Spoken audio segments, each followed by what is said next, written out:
إيمان مفصل آمنت بالله وملائكته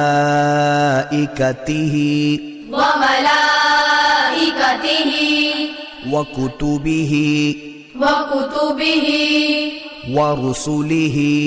ورسله واليوم الآخر والقدر خيره وشره